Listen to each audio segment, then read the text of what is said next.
Nathan Smith, and welcome to the New Heights Adventure Vlog.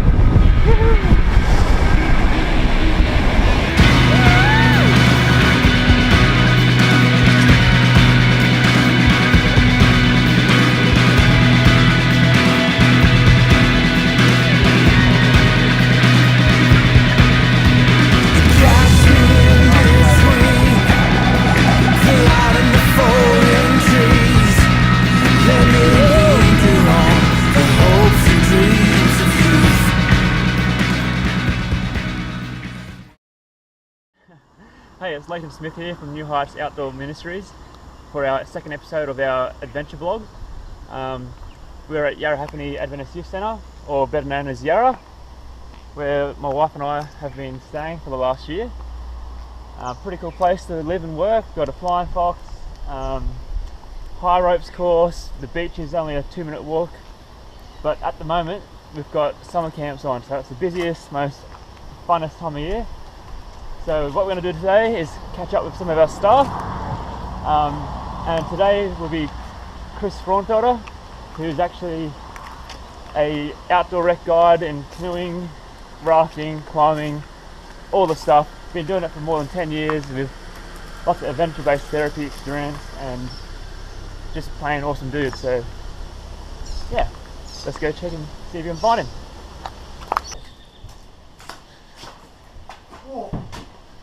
Hey, Kris. Oh, hey, Leighton, how are you? Good to see you. So, Kris, tell us, what adventure are you taking us on today? We're just going to go for a little ride on some of the bike trails here at Yarra. Just something that we take the kids on here at summer camps, and a bit of fun.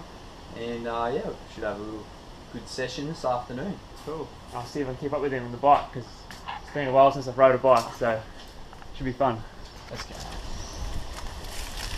Sweet. Cool. So, Kris, tell us a bit about yourself. So I guess for me, I get paid to go out and play and camp and have a lot of fun, which is pretty sweet. And I get to do it with kids most of the time. Every now and again I go and do a little bit of tourism, work with adults, but most of the time I'm working with kids. So whereabouts are you currently located at the moment? Well, home, I think we're setting a trend here. Dudes with dreadlocks doing outdoor stuff, living out of their cars. So I actually live out of my car. We're sleeping in the back. I've got my pantry in there. I've got my clothes in there. I've got a fridge, stove. There I've got a whitewater raft up on the roof. You've already seen the bikes. This is home, and it's a good life. Cool. So I've been involved predominantly in outdoor education now for, I think it's about 8 years, with a year or two of adventure therapy thrown in the mix as well as a little bit of tourism. And here at summer camps, this is a place which actually really kicked off my guiding career, running the mountain bikes for kids from the age of about 17, 18 onwards. Bikes are where it started for me, right here at Yarra, and yeah, so I guess taking you out for a ride today is going back to the roots of where it all began for me. Cool. Yeah. Sweet, let's go for a ride.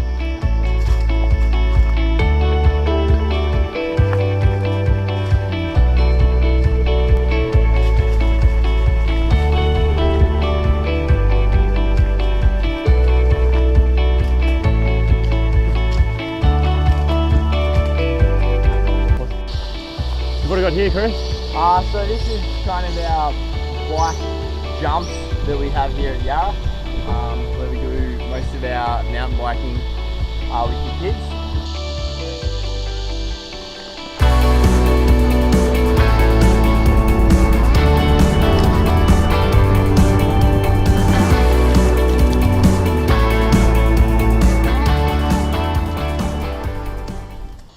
So tell us, Kris, what would be your number one passion in life? So number one passion. I'm a Christian, and there's a verse in the Bible that for me really sums it up, and it says that Jesus has come that we might have an abundant life.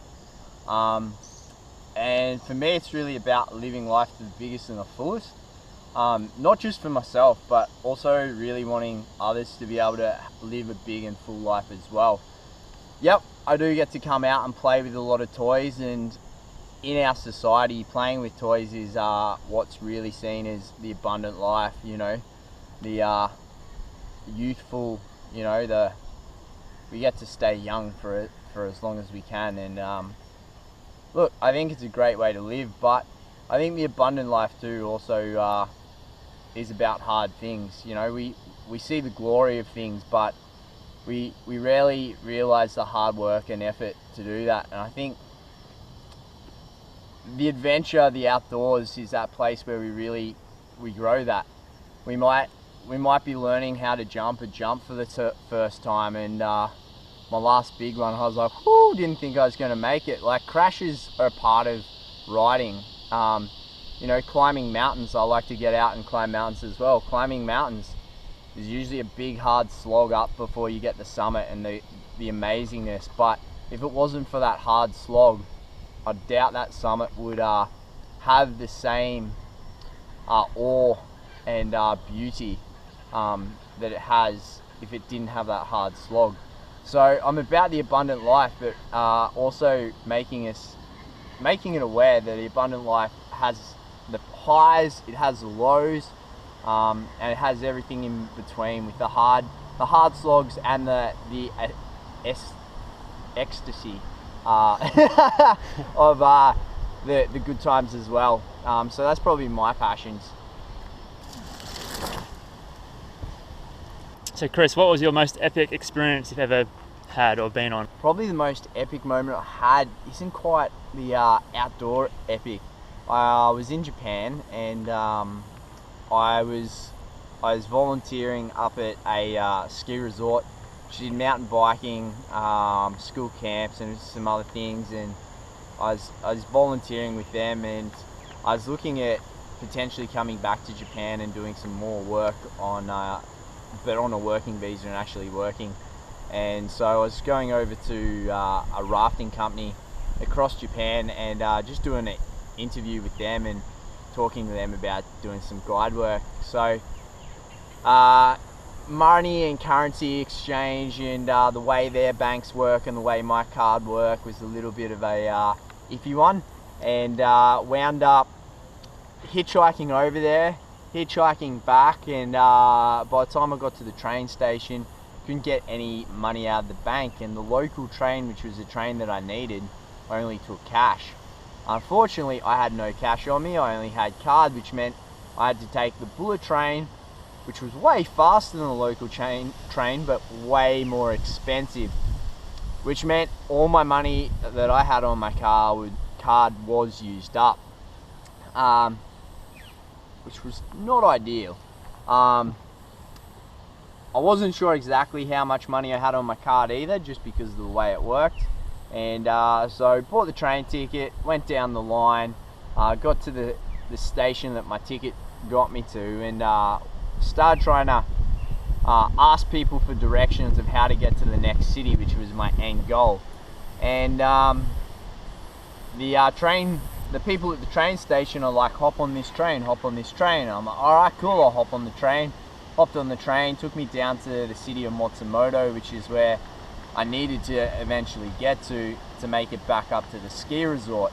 Got to Matsumoto, and they're like, you have to pay more money for your ticket. So I pulled out my card, tried that. I had a strong feeling it wasn't going to work. Sure enough, it didn't work. I was like trying to work out what to do, and realized that I have a backup card. I have I've got two cards. One's kind of the backup in case, you know, my main card doesn't work out. I'm like, oh sweet, I'll use my backup card. Tried my backup card, which usually has a couple of $100 on it, and for some reason it didn't work either. And I was like, ooh, that's not good. And so kind of long story, kind of shorter, wound up in the train station, with about 3 people from the train station, 4 police officers. Some of those police officers couldn't speak English. A couple of those police officers could speak English and wound up getting taken down to the cop shop.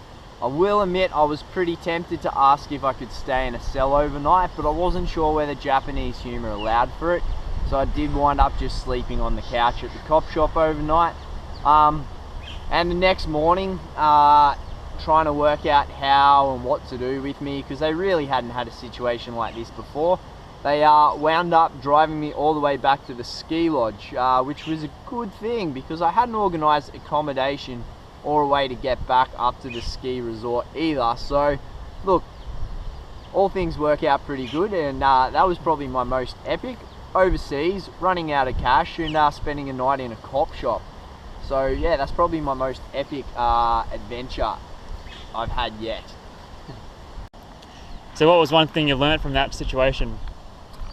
So one thing I learned from my night in the cop shop in Japan was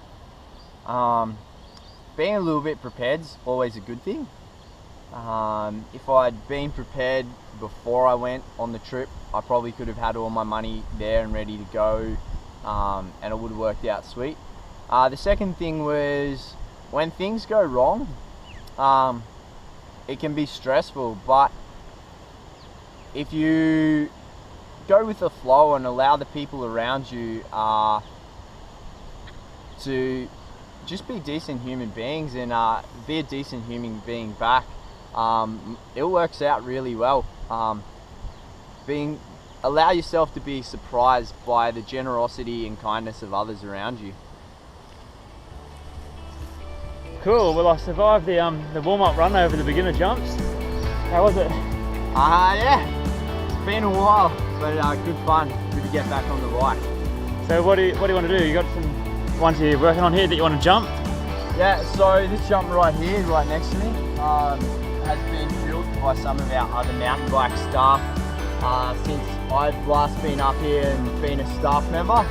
So pretty keen to hit that. Well, that was easy. So Kris, tell us, what would be your area of expertise in one sentence? Crapping on, to be honest. The art of a lot of what I do is about using the things around you to explain something else, even if it makes no sense, but being able to mash them together. And yeah, so crapping on is my greatest skill. Awesome. Tell us, what's your hardest moment, worst decision, or bad thing that's happened with you in a professional? Just a bad mistake. I've probably had a couple. The one which stands out the biggest to me, it's actually something super simple. It's just a lack of communication with the people you're working with. You turn up and you know what you're doing and they've got no idea what's going on, and you forget to share what needs to happen. In all my years of guiding, it's the only bad feedback I got, where they said they would never have me as their guide again. And yeah, all it was simply a breakdown of communication. 5 minutes of just sitting down at the start of the week and just going, hey, this is what's going on, this is what's going on for me, what do you want, you know, what are you expecting from the week, those sorts of things would have really cleared things up. Yeah, breakdown in communication, but obviously had some first aid doozies in there as well. I've had kids smash out some teeth. Again, mountain biking, it's kind of hard to stop someone from crashing. Some big grazes, some broken arms. Yeah, again, most of that stuff is, again, it went back to communication. Did I teach them the skills? Did I give them a clear instruction so they understood what was going on? Yeah, so I sometimes stutter a bit, trying to get better at better speaking, but yeah, communication's my big mistake, not doing it well. What's your biggest highlight or achievement in working with kids? My biggest highlight, Leighton, and our viewers watching, was back when I first started working in the outdoor industry. I was doing adventure therapy, was the type of work I was doing, and we had this one kid. I don't really know how to describe him other than disengaged. Just wasn't there, wasn't a part of the program, but had to do the activities we were running because it was a part of what we were doing with the school. And the activity was we had a ladder, and it was standing upright. It had all sorts of support inside, so it could stay upright on its own. And what we were aiming was to get the kids to climb up the ladder and hopefully stand on the very top rung. They had harness systems, they had, so it was all safe, but the ladder does wobble, which kind of creates a fear, and as you get higher, just naturally, the higher off the ground, the more fear. And it was about pushing through the mental blocks that often happen when we're scared. So we had this kid, and he'd taken maybe 2 or 3 steps up, and he's just like, I want out. And not really sure why we chose to push the way we did. And some people may have seen the pushing that we did as wrong, and it wasn't right to push a kid when he wanted to come down. But we decided we're just going to push him a little bit harder, and all our pushing was just one more step. And it maybe took us half an hour of just encouraging, pushing, going, come on, just one more step. And he'd always take one more step and go, I can't do it. And it'd be like, come on bro, one more step, just one more step. Like, one more step for us. And that one more step, and can't do it. And one more step, can't do it. One more step, can't do it. This is slamming into a short story because it took half an hour. Anyway, the part was he was standing on the very top rung, and he's telling us that he can't do it, that he can't go and climb to the top and stand on the very top rung. And he was standing on that top rung, and we're like, you're standing on the top rung, look down, realize that you've achieved this, that you've done this. And he did. He looked down, he took it that he had done it, and we're like, you can climb down now. And he climbed back down the ladder. And it was kind of like, at the start, it kind of seemed like maybe we'd broken this kid. Once he was off the ground, out of his harness, he just disappeared. He was out of sight, out of mind for maybe 45 minutes to an hour, just nowhere to be seen. And when he came back from that, he was a different kid. He was engaged, he wanted to be there, he was encouraging the other kids. He had this big smile on his face. And that is the biggest highlight of my career yet. I've had other little ones along the way where you see the same sort of things, but in one moment with one person's life, seeing the difference I could make just by pushing and encouraging him to realize that he could achieve the things that he didn't want to, that was definitely the highlight of my career so far. Yeah. Cool. So have you got a takeaway from that story of your best moment? I guess don't be scared to push a little bit harder. We do live in a society where making people feel uncomfortable is deemed as inappropriate. We're offended by everything, and being offended is like the worst thing ever. But I find often it's when we're pushed that little bit harder to really just push through that uncomfortable is where the greatest moments in life actually are. And I think that is the outdoors. The mosquitoes are smashing me right now as I'm talking. It's not a comfortable thing, but you push through it, and that's where the great things happen. Hard things create better people. Any final words or parting advice, or any advice for people watching or myself starting this new business? I think the biggest advice is, one, you have to be passionate. If you're doing it because you want the glory of look at me, it's not going to work. It has to be about helping other people. patience, I think, is really important. If you don't have patience, you're going to struggle. We're working with other people, and there's thoughts and emotions and abilities that make it a challenge as an instructor, as a guide, as a mentor. Patience and humility. I don't have it right all the time, and if I don't get it right, I'm assuming other people don't get it right all the time. And to be willing to own up and go, hey, I did get it wrong.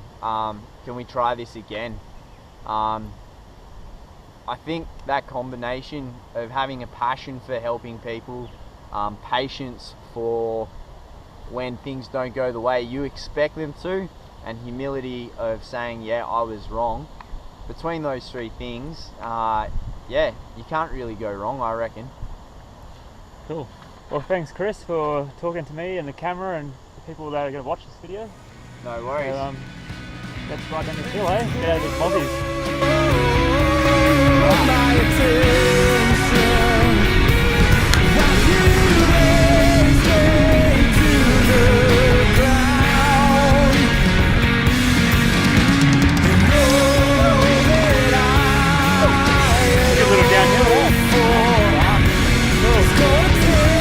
Well, that's New Hearts Outdoor Ministries Adventure Vlog, episode 2.